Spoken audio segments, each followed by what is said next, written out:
کا میلاد قرآن سے بتا رہا ہوں آپ کو، اس کے بعد حدیث کی بات آئے گی۔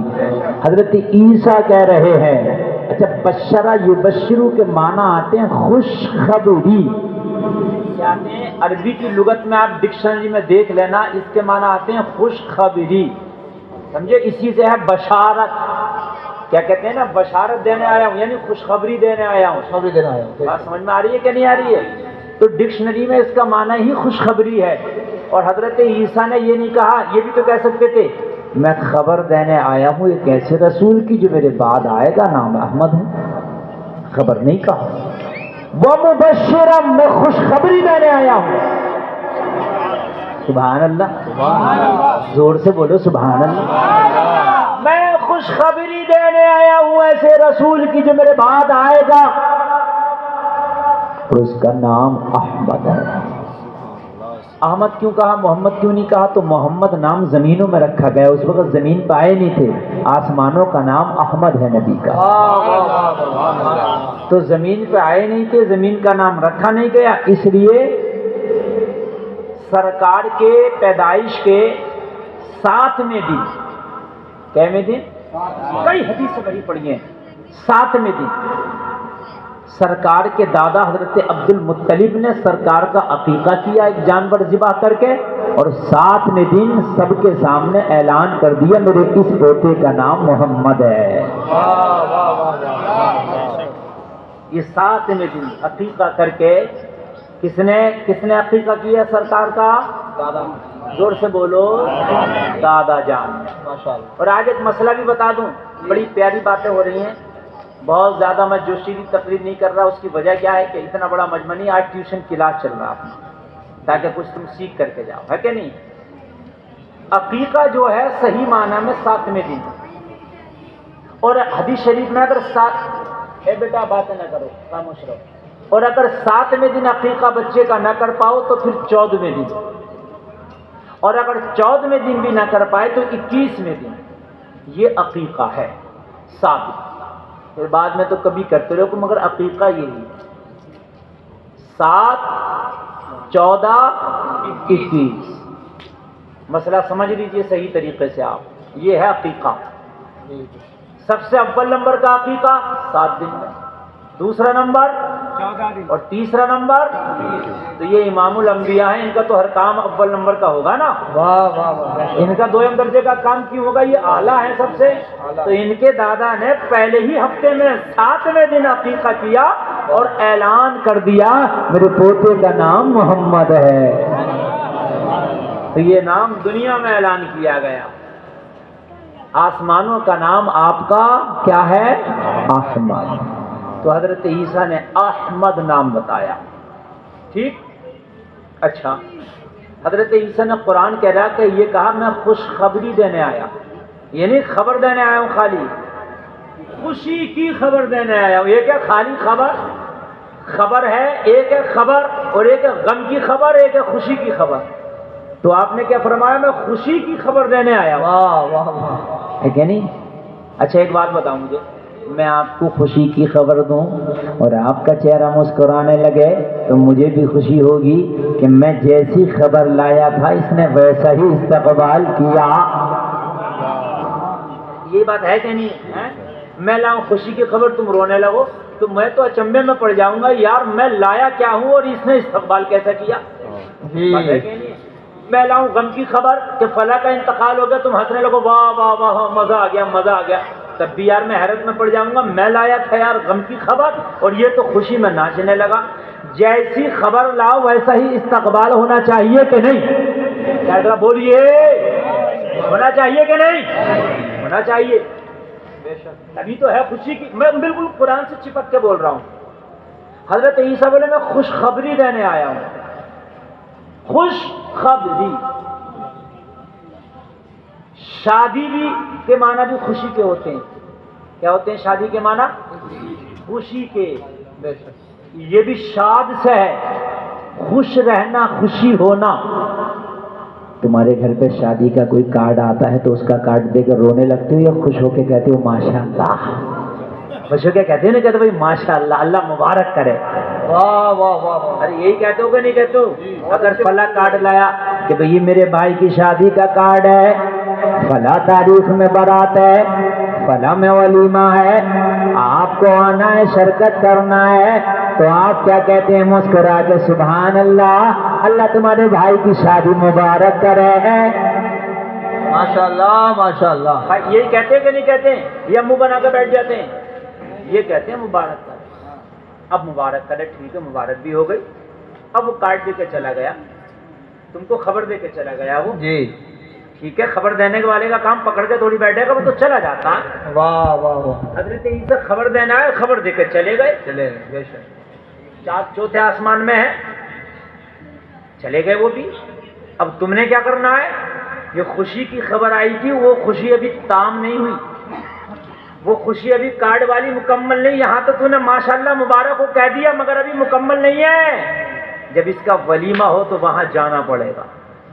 واہ واہ ابھی واہ. بات ہے کہ نہیں ہے؟ ولیمے میں جانا پڑے گا، بارات میں جانا پڑے گا. اب خوشی مکمل ہوئی، وہ گھر والا دیکھے گا آیا ہے، ٹھیک ہے کہ نہیں ہے؟ خوشی مکمل ہو گئی اور تم اس کے ولیمے میں نہیں گئے، اس کی شادی میں نہیں گئے. اس کی شادی ہو گئی، ولیمہ ہو گیا. چند دن کے بعد ملاقات ہوئی چاندنی چوک پہ. وہ کہے گا بھائی میں نے کارڈ بھیجا تھا، خوشی کی خبر بھیجی تھی، آپ حاضر نہیں ہوئے. تو آپ کہو گے میں تو گھر میں بیٹھا بیٹھا خوشی منا رہا تھا، بس تیرے ولیمے میں نہیں آ پایا تھا، بس تیری بارات میں نہیں جا پایا تھا. تو وہ کہے گا تیری خوشی تو اپنے پاس رکھ، میں تو خوشی جب مانتا کہ تو جب میری بارات میں جاتا، میں تو خوشی جب مانتا جب میرے ولیمے میں جاتا. یہ ہے خوشی مکمل. خوشی کی خبر سنو تو گھر سے نکل کے جانا پڑتا ہے. حضرت عیسیٰ نے خوشخبری سنائی کہ میں ایسے نبی کی خوشخبری دینے آیا ہوں جو میرے بعد آئے گا، نام احمد ہے. تو گھر میں بیٹھے بیٹھے خوشی نہیں ہے. جب 12ویں تاریخ آئے اور جب نبی کے دیوانوں کا جلوس نکلے تو نکل کے شامل ہونا چاہیے اور بتانا چاہیے گھر سے نکل کے آیا ہوں، نبی کے آنے کی خوشی منا رہا ہوں. نعرے تکبیر. زوردار نعرہ پیچھے تک. نعرے تکبیر، نعرے رسالت، مسلک اعلیٰ حضرت حضرت علامہ مفتی گلفام رضا رامپوری سرکار کی آمد، دلدار کی آمد، مکی کی آمد، مدنی کی آمد. ذرا زور سے بولو، ذرا جھوم کے بولو، لب چوم کے بولو. نعرے تکبیر، نعرے رسالت. واہ واہ واہ واہ. گھر سے نکلنا پڑے گا اور نکل کے بتانا پڑے گا کہ میں جو گھر سے نکلا ہوں، وہ جو حضرت عیسیٰ کارڈ دے کے گئے ہیں، جو حضرت عیسیٰ دعوت نامہ دے کے گئے ہیں، حضرت عیسیٰ جو نیوتا دے کے گئے ہیں، میں اس دعوت نامے پہ لبیک کہہ کے نکلا ہوں. اب جب عیسیٰ کہہ رہے ہیں کہ خوشی کی خبر ہے تو خوشی گھر میں بیٹھے بیٹھے کیوں منا رہا ہے؟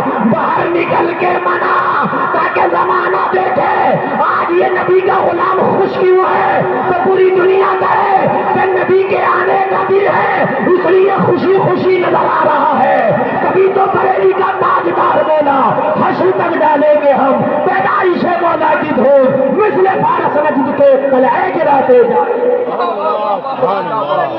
جواب نہیں ہے ہم تو حشر تک ڈالیں گے، جواب نہیں. ہم تو حشر تک ڈالیں گے پیدائش مولا کی دھوم. بہت اچھا ہے. ہائے ہائے. ہم تو حشر تک ڈالیں گے. پیدائش زندگی تو زندگی کی بات کر رہے ہیں یار، بولو نا سبحان اللہ. تو میرے بھائی جب ایک شادی کا کارڈ بنا جائے نہیں مانا جاتا تو حضرت عیسیٰ کہتے ہیں کہ میں بھی تو کارڈ دے کے آیا تھا. وَمُبَشِّرًا، تو کارڈ دینے والا کوئی چھوٹا موٹا نہیں. اللہ چاہتا یہ کارڈ کسی اور کو بھی تو دے سکتا تھا، کسی کو بھی دے دیتا کہ جاؤ جا کے یہ کارڈ دو دنیا والوں کو. میں مدعو کر رہا ہوں اپنے نبی کی خوشی کے لیے.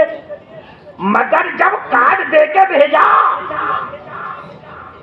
تو ایسا کو دے کے بھیجا جو خود نبی ہے. ذرا زور سے بولو، زور سے بولو. جو خود نبی ہے، مریم کا بیٹا ہے، اس کو کارڈ دے کے بھیجا. اس لیے کہ عام آدمی کی بات جھوٹی مانی جا سکتی ہے مگر عیسیٰ تیری بات جھوٹی نہیں مانی جائے گی. اللہ اللہ. وہ مبشرم، میں خوشخبری دینے آیا ہوں. تو بھئی جب خوشخبری تم نے لے لی تو خوشی منائی کب تم نے؟ بتاؤ منائی منائی کب؟ واہ واہ واہ واہ ہمیں یہ بھی تو دکھا منائی کب. واہ. کچھ چیزیں میرے بھائی ظاہری طور پہ بھی کرنا ضروری ہوتی ہیں. سبحان اللہ سبحان اللہ. تم کہو کہ مولانا ہم تو دکھاوا نہیں کر رہے ہیں، تو دکھاوا مت کر، حج کر کے دکھا گھر میں بیٹھے بیٹھے. ہائے ہائے واہ واہ واہ مفتی صاحب واہ واہ. بیٹھے بیٹھے کر کے دکھا. ریاکاری کیوں کر رہا؟ کیوں کر رہا ریاکاری؟ میں جا رہا ہوں حج کرنے کے لیے، پوری دنیا کا دکھاوا کر رہا. بیٹھے بیٹھے کر. تو کہے گا مولانا ہر کام نہیں ہوتا گا. تو میں بھی تو یہی کہہ رہا ہوں، ہر کام نہیں ہوتا. ہائے ہائے ہم بھی تو یہی کہہ رہے ہیں کہ ہر کام نہیں ہوتا گھر میں. کچھ کام دکھا کے کرنا پڑتے ہیں، کچھ چھپا کے کرنا پڑتے ہیں. نبی کی آمد ہے دکھا کے. ہاں لیکن ہاں اتنا خیال ہے کہ جلوس میں نعرے لگاتے ہوئے نکلو، نعت شریف پڑھتے ہوئے نکلو، جلوس میں نکلو تو ایسے نکلو زمانہ تمہیں دیکھے تو کہے واقعی محمد عربی کے غلام جا رہے ہیں. واہ واہ واہ. اور ایک نئی بات بتاؤں میں آپ کو، جلوس میں نکلو تو پیغام لے کے نکلو. ایک پیغام لے کے. تمہیں جو چیز اچھی لگتی ہے، جیسے آپ اتنے لوگ بیٹھے ہو تو ہر آدمی کی خواہش ہوگی مولانا اس ٹاپک پہ بولیں. ہر آدمی کا ایک ٹاپک ہوتا ہے یار، اس ٹاپک پہ بولیں. کوئی کہتا ہے حضرت جہیز پہ بولو، کوئی کہتا ہے حضرت شراب پہ بولو، کوئی کہتا ہے جوئے پہ بولو، کہتے نہیں کہتے ہیں. کوئی کہتا ہے حضرت جھوٹ پہ بول دو، کوئی کہتا ہے حضرت دینی تعلیم پہ بول دو. ہر آدمی کا ایک ٹاپک خواہش ہوتی ہے، تو وہ اپنی خواہش جلوس محمدی میں نکالو. اگر تم چاہتے ہو نماز کا پیغام جانا چاہیے تو ایک بڑا سا تھرماکول لے یا پھٹا لے، اس پھٹے پہ لکھ نماز قائم کرو، نماز دین کا ستون ہے، ڈنڈے میں باندھو اور پورے جلوس میں گھماتے چلے جاؤ. بہت اچھا پیغام ہے مفتی صاحب. ڈنڈے میں باندھو اور اپنے کسی کا مطلب ہی نہیں جی، اپنا پیغام دے رہا. نماز دین کا ستون ہے، نماز قائم کرو، ہے نا. تمہیں دل چاہ رہا پردے کے اوپر تو تم کہو حجاب کرنا حضرت فاطمہ کی سنت ہے، حجاب میں بیٹیوں کی عزت ہے، لہذا حجاب میں بیٹیاں رہیں. آپ اپنا لے کے چلو. شراب حرام ہے، شراب نہ پیو، آپ اپنی جھنڈی لے کے چلو. پوری دنیا دیکھے گی یار یہ الگ الگ پیغام کیوں دے رہے ہیں. تو کہنے والا کہے گا یہ نبی کے غلام ہیں، نبی کا پیغام دے رہے ہیں. نبی کے غلام ہیں، نبی کا پیغام دے رہے ہیں. آئے آئے ایسا کرو نا یار. نبی نے اپنا میلاد خود بھی منایا. بے شک. سن لیجیے، حدیث شریف سے ثابت ہے. نبی نے بعثت کے بعد اپنی یعنی اعلان نبوت کے بعد نبی نے ایک جانور ذبح کیا، دمبا، اور دمبا ذبح کر کے صحابہ کی دعوت کر کے کھانا کھلایا. زور سے بولو سبحان اللہ. یہ حدیث کئی کتابوں میں ہے، کئی میں کسی ایک میں نہیں، اور متفق حدیث ہے یہ، ایسے بھی نہیں ضعیف ہو. نبی نے اپنے اعلان نبوت کے بعد ایک دمبا ذبح کیا، اور ذبح کرنے کے بعد صحابہ کی دعوت کر کے کھلایا. یہ نبی نے اپنی میلاد کا کھانا کھلایا. کا کھانا کھلایا. اور کچھ لوگ یہ کہتے ہیں، یہ چور لوگ یہ کہتے ہیں مولانا صاحب وہ میلاد کا کھانا نہیں تھا، وہ عقیقے کا کھانا تھا. کائے کا کھانا تھا؟ کہتے ہیں وہ میلاد کا نہیں ہے، وہ عقیقے کا ہے. وہ ادھر لے جاتے ہیں اس حدیث کو، سمجھ رہے ہیں کہ وہ عقیقے کا کھانا ہے. تو سنو، آج میں آپ کو بتا دوں، ابھی میں نے پہلے بتایا کئی حدیثوں کی کتابوں میں ہے کہ عقیقہ تو سرکار کے 7ویں دن ہی دادا نے کر دیا تھا. 7ویں دن ہی دادا نے کر دیا تھا، تو اب عقیقے کی کیا ضرورت ہے 40 سال کے بعد. اور عقیقہ پہلے نمبر کا تو 7ویں دن ہی ہوتا ہے، تو کیا نبی معاذ اللہ تیسرے نمبر کا کام نہ کر کے بھی 40 سال کے بعد عقیقہ کریں گے؟ بات سمجھ میں آ رہی ہے کہ نہیں آ رہی؟ ہاں. تو وہ ایک بات اور گھماتے ہیں، کہتے ہیں صاحب وہ جو پہلا عقیقہ ہوا تھا دادا نے جو 7ویں دن عقیقہ کیا تھا وہ دور جاہلیت میں کر دیا تھا. کب کر دیا تھا؟ دورے یعنی نبی نے اعلان نبوت کیا نہیں تھا تو دورے جاہلیت میں کر دیا تھا، لہذا وہ عقیقہ انہوں نے دوبارہ کیا، نبی نے وہ عقیقہ نہیں مانا گیا، اس لیے نبی نے دوبارہ کیا۔ تو ہم کہتے ہیں پیارے، اگر اس کو کہتے ہو کہ دور جاہلیت کا عقیقہ نہیں مانا گیا تو نبی نے امی خدیجہ سے بھی تو نکاح دور جاہلیت میں کیا تھا، پھر نکاح دوبارہ کیوں نہیں کیا؟ حضرت خدیجہ سے نکاح بھی تو 25 سال کی عمر میں کیا تھا نبی نے، تو پھر نکاح بھی دہرانا چاہیے تھا۔ جب عقیقہ قبول نہیں تو نکاح قبول کیسے ہو جائے گا؟ نبی نے نکاح تو نہیں دہرایا، تو پتا چلا کہ نبی کا نہ عقیقہ وہ خراب تھا نہ یہ نکاح خراب ہے، وہ عقیقہ بھی صحیح تھا، یہ نکاح بھی صحیح ہے۔ ماشاءاللہ ماشاءاللہ۔ خراب ہیں تو یہ ہے، یہ خود ہیں جو نکال رہے ہیں، سمجھ رہے ہیں آپ؟ اس میں جو شقیں نکالتے ہیں، بھئی تمہیں پریشانی کیا ہے؟ ایک بات مجھے بتاؤ، 15 اگست کو ہندوستان آزاد ہوا، پورا ہندوستان کے لوگ خوشی مناتے ہیں، اچھی بات ہے، منانا چاہیے۔ تو جب ملک آزاد ہوا تو ملک کے لوگ خوشی منا رہے ہیں، 12 ربیع الاول کو تو پوری کائنات آزاد ہوئی ہے، ہوئی ہے کہ نہیں ہوئی ہے؟ بچیوں کو، جن بچیوں کو زندہ دفن کر دیا جاتا تھا، جن بچیوں کا کوئی پرسان حال نہ تھا، کسی کے گھر میں اگر بیٹی پیدا ہو جائے تو باپ اس کی ماں کی گود سے چھین کے اسے زندہ قبر میں درکور کر دیا کرتا تھا۔ لوگوں، ان بچیوں کی سسکیاں پکارتی تھی، مولا تیرا برکت والا نبی کب آئے گا؟ اس نبی نے ان بچیوں کو عزتوں کے تاج دے کر کے نوازا ہے۔ کیا معلوم ہے آپ کو اس پڑوسی رسول پتا چلے گا؟ میرے نبی جب ہجرت کر کے مکہ سے مدینہ چلے گئے تو ایک شخص نبی کو تلاش کرتے کرتے مکہ سے مدینہ پہنچا۔ میرے نبی مسجد نبوی میں تشریف فرما ہے، نبی کی بارگاہ میں جا کے بیٹھ گیا اور بیٹھنے کے بعد رونے لگا۔ نبی فرماتے ہیں آنے والے روتا کیوں ہے؟ عرض کرنے لگا یا رسول اللہ، میں بہت بڑا گنہگار خطا کار ہوں، اپنے گناہ یاد آتے ہیں تو آقا رونا آتا ہے۔ یا رسول اللہ، آپ کی بارگاہ میں آیا ہوں کہ خدا میرے گناہ معاف فرما دے گا۔ میرے نبی نے فرمایا آنے والے گناہ تو بتا تیرے کیا ہے، میں اللہ سے دعا کر دوں گا، اللہ تیرے گناہوں کو معاف فرما دے گا۔ اگر تم نے سچے دل سے توبہ کر لی تو اللہ رحمت کا قلم تیرے گناہوں پہ پھیر دے گا، بتا تیرا گناہ کیا ہے؟ عرض کرنے لگا یا رسول اللہ، گناہ بتاتے ہوئے بھی شرم آتی ہے، آقا گناہ بتاتے ہوئے کلیجہ کانپتا ہے۔ میرے نبی نے فرمایا بتا تو تیرا گناہ کیا ہے؟ عرض کرنے لگا یا رسول اللہ، میں زمانہ جاہلیت کی بات کر رہا ہوں، آقا میں اس وقت کی بات کر رہا ہوں کہ جب آپ نے اعلان نبوت نہ کیا تھا میرے آقا، اس وقت میرا ایک کام تھا، میں لڑکیوں کو قبر میں دفن کرنے کے لیے ایک اسپیشلسٹ بنا ہوا تھا۔ جن باپوں سے اپنی بیٹیاں قبر میں دفن نہیں ہوتی تھی، جو باپ کمزور دل کے ہوتے تھے اور بیٹیوں کی محبت، ان کے شفقت ان کے اوپر غالب آ جاتی تھی، شفقت فطری بیٹیوں کو دفن نہیں کرنے دیتی تھی، تو وہ باپ میرے پاس آتے تھے اور کہتے تھے ہماری بیٹی ہم سے دفن نہیں کی جا رہی ہے، لہذا تو اس کے پیسے لے لے، کتنے لے گا، تو ہماری بیٹی کو دفن کر دے۔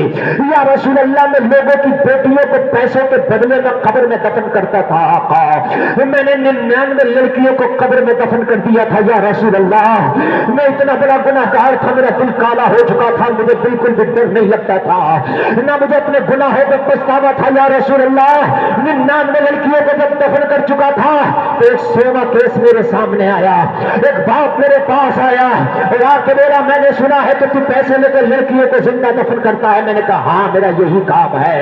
اس باپ نے کہا ایک میری 5 سال کی لڑکی ہے، میں اسے زندہ دفن کرنا چاہتا ہوں، مگر مجھ سے اتنا پیار کرتی ہے تو اس کے پیار کے سامنے میرے پیروں میں زنجیریں پڑ جاتی ہیں، میرے ہاتھ کانپ جاتے ہیں، میں اسے دفن نہیں کر پاتا۔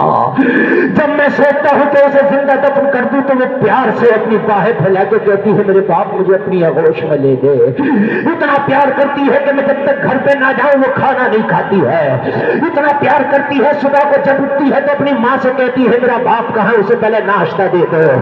اگر میں گھر سے باہر چلا جاؤں تو میری بیٹی کھانا لے کر انتظار کرتی رہتی ہے۔ وہ جلسے میں آنے والے تمہیں پتا ہے کہ جتنی تمہاری بیٹیاں خیال کرتی ہیں کھانے پینے کا، اتنا تمہارے بیٹے خیال نہیں کرتے۔ یہ آپ تجربہ کر کے دیکھ لینا. گھر میں کھانا پکا ہو، باپ بیٹی بیٹھی رہتی ہے، میرا باپ نہیں آیا. بار بار کہے گی فون لگاؤ، میرا باپ نہیں آیا. اور جب باپ گھر میں آگا نا تو بیٹا سو گیا ہوگا، وہ بیٹی تجھے کھانا گرم کر کے دے رہی ہوگی. لوگوں کے گھروں میں بیٹیاں ہوتی ہیں تو ان کے منہ سڑ جاتے ہیں، ان کے منہ اوندے ہو جاتے ہیں. مگر سن، تیرے اگر 10 بیٹی بھی ہوں گے تو ان سے گرم کھانے کی امید نہ کرنا. اگر تیری ایک بیٹی بھی ہوگی تو الحمدللہ تجھے کھانا گرم کھلائے گی. بے شک حق ہے. یہ بیٹی کے اندر اللہ نے محبت ڈالی. بے شک حق بات. بیٹی بہت محبت کرتی ہے. یہ بیٹی کا ہی کلیجہ ہے کہ سسرال چلی جاتی ہے، سب کچھ چھوڑ جاتی ہے تمہارے لیے، جبکہ شریعت نے اس کا حق رکھا ہے. ایک بار ذرا بیٹے سے تو لے کے دیکھنا، گولی مار دے گا گولی. جی ایک بار بیٹے سے تو کہہ کے دیکھنا کہ میں تجھے گھر نہیں دوں گا، میں تجھے حصہ نہیں دوں گا. باپ ہو بھائی گولی مار دے گا، لیکن یہ بیٹی ہے، یہ اسی کا کلیجہ ہے جو شادی ہو کے گئی تو سب کچھ تمہارے نام کر گئی. نہ اس نے ماں سے منہ بگاڑا ہے، نہ باپ سے منہ بگاڑا ہے، نہ بھائی سے منہ بگاڑا ہے، سب سے راضی ہے. کیسا کلیجہ ہے اس کا یار، ذرا سنو. کیسا کلیجہ ہے اس کا، جبکہ شریعت نے بیٹی کا بھی حق رکھا، دینا چاہیے. جی بے شک. لیکن آپ نے اس کا حق بھی نہیں دیا، آپ سے منہ تو نہیں موڑا اس نے. کیسا اس کو کہتے ہیں یار پیار. کہنے لگا میری بیٹی مجھ سے بڑا پیار کرتی ہے، میں اسے دفن نہیں کر پایا، اللہ تو کر دے. عرض کرتا یا رسول اللہ میں نے قیمت طے کر لی، تو اپنی بیٹی کو فلاں جنگل میں لے آنا، میں اس کی قبر بنا کے تیار رکھوں گا. باپ سے بات ہو گئی، میں کدال لے کے گیا اور میں نے اس جنگل میں جا کے گڈھا کھود لیا، اس لڑکی کے نام کی بھی قبر بنا لی.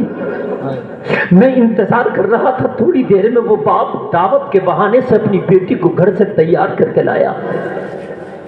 گھر سے یہ کہہ کر کے لایا اپنی بیوی سے کہ میں اسے دعوت میں لے کے جا رہا ہوں، لیکن دعوت میں نہیں بلکہ دفن کرنے کے لیے لے کے جا رہا تھا.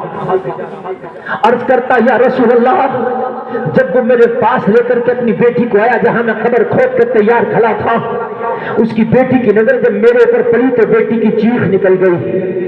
باپ کو گلے سے لپٹ کے بولی، باپ کے گلے سے لگ کے بولی میرے باپ مجھے اس کے حوالے نہ کر، یہ لڑکیوں کو زندہ دفن کرتا ہے، یہ بڑا بدنام ہے پورے مکہ کے اندر، اس نے میرے نام کی بھی قبر بنا رکھی ہے. تو اگر اس کو مجھ کو اس کے حوالے کر دے گا تو مجھے بھی یہ قبر میں دفن کر کے چلا جائے گا. اور میرے باپ میں وعدہ کرتی ہوں زندگی میں اگر کبھی ایک لقمہ بھی کھانے کا نہیں دے گا تو فاقے سے گزار لوں گی، تو اس سے کھانا نہیں مانگوں گی مگر اس کے حوالے کر کے نہ جا. پوری زندگی مجھے ایک کپڑا نہ بنانا، کبھی تو اس سے کپڑا نہیں مانوں گی مگر اس کے حوالے کر کے نہ جا. اور میرے باپ پوری محنت، پوری زندگی محنت کر کر کے میں تجھے کھلاؤں گی پلاؤں گی مگر اس کے حوالے کر کے نہ جا. مگر یہ عرض کر رہا تھا یا رسول اللہ، اس باپ پہ بھی ایک نشہ سوار تھا بیٹی کو زندہ دفن کرنے کا. اس ظالم نے زبردستی بیٹی کا ہاتھ میرے ہاتھ میں دے دیا. جب میرے ہاتھ میں اس لڑکی کا ہاتھ آیا، میں نے لڑکی کا ہاتھ کھینچ کے دھکا دیا، لڑکی قبر میں گر گئی. 5 سال کی بچی تھی، قبر میں گری، لڑکی گر کے ٹوٹ گئی اور اٹھ کے نکلنا چاہتی تھی قبر سے. یا رسول اللہ میں بھی بڑا ظالم تھا، میں نے دونوں ہاتھوں سے کدال اٹھایا اور لڑکی کے سر پہ دے مارا. جیسے ہی کدال میں نے لڑکی کے سر پہ مارا، لڑکی کا سر پھٹ گیا، خون سے زبان نکلی، لڑکی بے ہوش ہو کے قبر میں گر گئی. بے ہوش ہونے سے پہلے یا رسول اللہ لڑکی کے منہ سے ایک جملہ نکلا تھا، اے رب العالمین، وہ تیرا رحمت والا نبی کب آئے گا جو ہم لڑکیوں کو زندہ دفن ہونے سے بچائے گا. نعرہ تکبیر، نعرہ رسالت، مسلک اعلی حضرت، علماء اہل سنت. واہ واہ واہ سبحان اللہ. مولا تو وہ تیری برکت والا نبی کب آئے گا جو ہم لڑکیوں کو زندہ دفن ہونے سے بچائے گا. یا رسول اللہ، جب اس لڑکی کے منہ سے میں نے آپ کا نام سنا تھا آقا، میری کیفیت یہ تھی کہ میرے ہاتھ کانپنے لگے تھے. یا رسول اللہ میرے پیر کانپنے لگے تھے. یا رسول اللہ میرا پورا وجود کانپ گیا. لڑکی کے سر میں کدال مار کے میں نے اس کا قتل تو کر دیا تھا, میں نے اس کا مرڈر تو کر دیا تھا, مگر آپ کا نام سن کے پھر میری اتنی طاقت نہ رہی کہ میں اس کی قبر میں مٹی ڈال سکوں. یا رسول اللہ, میں چیختا ہوا وہاں سے بھاگا. اس کے باپ سے میں نے کہا, ہائے تو نے کیا ظلم کرا دیا ہے مجھ سے, آج 100 لڑکیوں کا میں نے مرڈر کر دیا ہے. میں نے اس کے باپ سے کہا, مجھے پیسے نہیں چاہیے, قیمت نہیں چاہیے. یا رسول اللہ, اسی قبر پہ میں نے قسم کھائی کہ آج کے بعد یہ کام چھوڑ دوں گا. اب مجھے تلاش اسی قبر کے بعد سے آپ کی ہو گئی تھی آقا. اس نبی کو تلاش کر کے اپنے گناہوں کی توبہ کروں گا, اس نبی کی بارگاہ میں اپنے گناہوں کو رکھوں گا, نبی سے دعا کراؤں گا. یا رسول اللہ, میں نے مکہ میں تلاش کیا تو مکہ والوں نے کہا کہ مکہ والوں نے اس نبی کو بلا ستایا ہے, بلا ستایا ہے, بڑا پتھروں سے مارا ہے. اس نبی نے مکہ سے ہجرت کر لی ہے. اللہ اکبر. یا رسول اللہ, آپ کو تلاش کرتا کرتا مدینے آ گیا. میرے نبی کی آنکھ میں آنسو آ گئے. میرے نبی اٹھ کے چلے گئے, بیٹھ نہیں پائے. بس نبی نے یہ جملہ بولا, اللہ تیرے گناہوں کو معاف فرمائے. یہ کہہ کے میرے نبی اٹھ گئے. سبحان اللہ. مجھے بتاؤ جلسے میں آنے والوں, ان بیٹیوں کو عظمتیں کس نے دی ہیں؟ تمہارے نبی نے دی. بے شک. اس سے پہلے ان بیٹیوں کی کیا اوقات اور کیا حیثیت اور کیا حالت تھی, مجھے بتاؤ. اور پھر بھی آج کی بیٹیاں کوئی بالی ووڈ کو, ہالی ووڈ کو, ہیرو ہیروئن کو, پہناوے کو فالو کر رہی ہیں. ہمارے گھروں میں مغربی ماحول گھسا پڑا ہے. ہماری بچیاں کپڑے پہنتی ہیں تو غیروں کی طرح, جبکہ ہونا تو یہ چاہیے تھا اپنی بیٹیوں سے کہہ دو, تم پر سب سے بڑا احسان محمد الرسول اللہ کا ہے. تم کسی کو فالو نہ کرو, تمہیں اگر فالو کرنا ہے تو محمد الرسول اللہ کو فالو کرو. واہ واہ واہ واہ, بے شک حق بات ہے. کیونکہ اتنی عزت جتنی بیٹیوں کو میرے نبی نے دی ہے, اتنی عزت کسی نے نہیں دی, ہے نا. اے بچے, اسے کیوں چھیڑ لو؟ جتنی عزت میرے نبی نے دی ہے ان بیٹیوں کو, اتنی عزت کسی نے نہیں دی. آپ لوگ دہلی میں رہتے ہو, یہ ہندوستان کا سب سے بڑا شہر ہے. آج مسلمانوں کی بچیوں کو دیکھ کے لگتا نہیں کسی عیسائی کی بچی ہے, یہودی کی بچی ہے, یا کلمہ پڑھنے والے کی بچی. صحیح بتا رہا ہوں, ایسے ہی حالات. پہناوے بہت خطرناک. ابھی ایک میں رپورٹ پڑھ رہا تھا, اس رپورٹ میں تھا دنیا کا سب سے زیادہ گندی فلمیں دیکھنے والا اگر کوئی ملک ہے تو وہ پاکستان. اللہ. جبکہ وہ ملک بنا تھا تو صرف کلمہ توحید کی بنیاد پہ بنا تھا. سب سے زیادہ فیشن والا ملک دنیا میں کوئی ہے تو وہ پاکستان ہے. یہ حال ہے ہمارے میرے بھائیوں. آج ہمارے گھروں سے پردوں کے جنازے نکل رہے ہیں, اور جبکہ بیٹیوں کی عزت خدا کی قسم اگر کہیں ہے تو ان پردوں میں ہے, اور کسی چیز میں نہیں ہے. حقیقت بتا رہا ہوں, ان پردوں میں ہے اور کسی چیز میں نہیں ہے. ابھی ایک سیمینار ہوا تھا بہت بڑا, اس سیمینار میں ہر مذہب کا پیشوا موجود تھا. اپنی رائے پیش کر رہے تھے, عورت کو پروٹیکشن کیسے دیا جائے, عورت کی عزت کی حفاظت کیسے کی جائے تاکہ بچیوں کی عزت محفوظ رہے.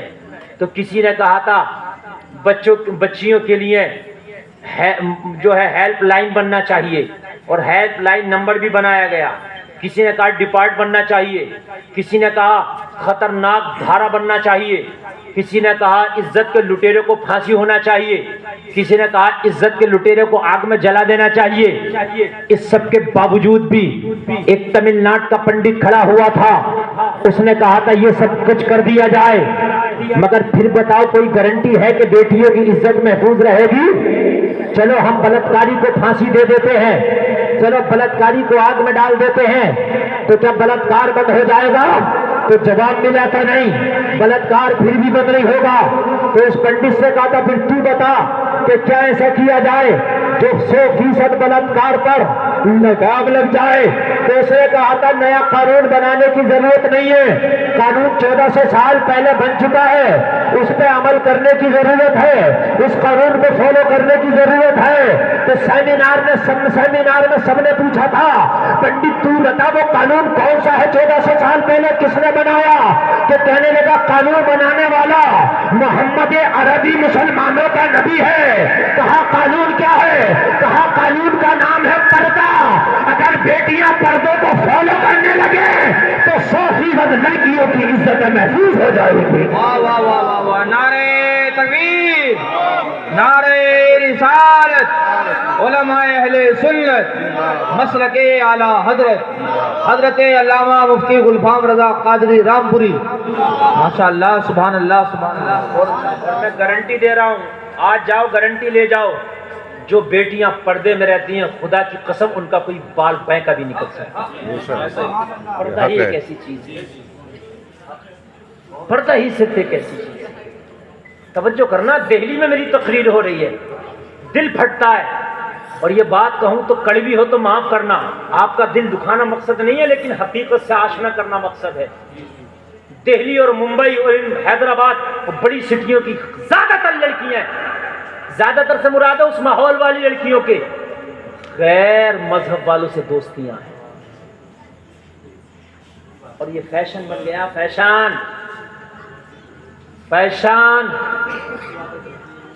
نظام میں قدا کچھ اس طرح بگڑا ہے ساقی, انہی کو جام ملتا ہے جنہیں پینا نہیں آتا. ہائے ہائے فیشن. جبکہ میں آپ کو بتاؤں, ایک نابینا صحابی نبی کے ساتھ پہنچے نبی کے گھر, ہماری بیٹیاں غیروں سے گلوں میں ہاتھ ڈال کے دوستیاں کر رہی ہیں. کہہ رہی ہیں میری کالج کا فرینڈ ہے یہ, کہہ رہی ہیں میرے اسکول کا فرینڈ ہے یہ, کہہ رہی ہے میرا آفس کا فرینڈ ہے یہ. اور بغیرت باپ تو بھی گٹاگٹ سن رہا, اور بغیرت بھائی تو بھی گٹاگٹ سن رہا. میدان محشر میں اس بیٹی کی دھلائی تو بعد میں ہوگی, پہلے دھلائی تیری ہوگی. بغیرت تو بھی گٹاگٹ سن رہا تھا, اور بغیرت تو نے کیوں نہیں جو ہے اس پر لگام لگائی تھی. سن, آج بیٹی غیروں کے ساتھ ٹہل رہی ہے, منع نہیں کرتا. میرے نبی کے ساتھ میں ایک نبینا صحابی آ گئے. جب نبینا صحابی آئے, ازواج مطہرات نے سوچا یہ تو نبینا ہے, یہ تھوڑی دیکھ رہے ہیں. نبی نے فرمایا پردہ کیوں نہیں کرتی؟ عرض کی یا رسول اللہ یہ تو آنکھوں سے نبینا, ان کو اس سے کیا پردہ, یہ ہمیں تھوڑی نہ دیکھ پا رہے ہیں. نبی نے فرمایا یہ تو نہیں دیکھ پا رہے, تم تو انہیں دیکھ پا رہی ہو. نابینا سے میرے نبی نے پردے کا حکم دیا. اور بغیرت تو خیر مذہب والے سے تیری بیٹی گلے میں ہاتھ ڈال کر گھوم رہی ہے, اس کی بائک اور اسکوٹی پہ گھوم رہی ہے, اس کے ساتھ ہوٹلوں میں ناشتہ کر رہی ہے, اس کے ساتھ بازاروں میں شاپنگ کر رہی ہے, اور تجھ پر روک نہیں لگاتا. میدان محشر میں حساب تجھ سے بھی ہوگا. کھول کے سن لے بڑا. اس بچے کو بیٹے چین سے بیٹھن بھی اسے یہاں بلایا بھی بولتے رہی اس سے. اگر تم اس موبائل کو بیٹے بند کر لو گے تو کیا بات ہے, تھوڑی دیر میں تقریر غور سے سن لو گے. یہ ڈیجیٹل دوڑی تو تمہیں مار گیا. میری 20,000 تقریریں موبائلوں پہ ہیں, کل کو سنتے رہنا, آج اوریجنلی سن لو. میں تمہارے سامنے آیا ہوں, بات ہے کہ میں اوریجنل بیٹھا ہوں, اوریجنل سے موبائل کے چکر میں یاد نہیں رہا.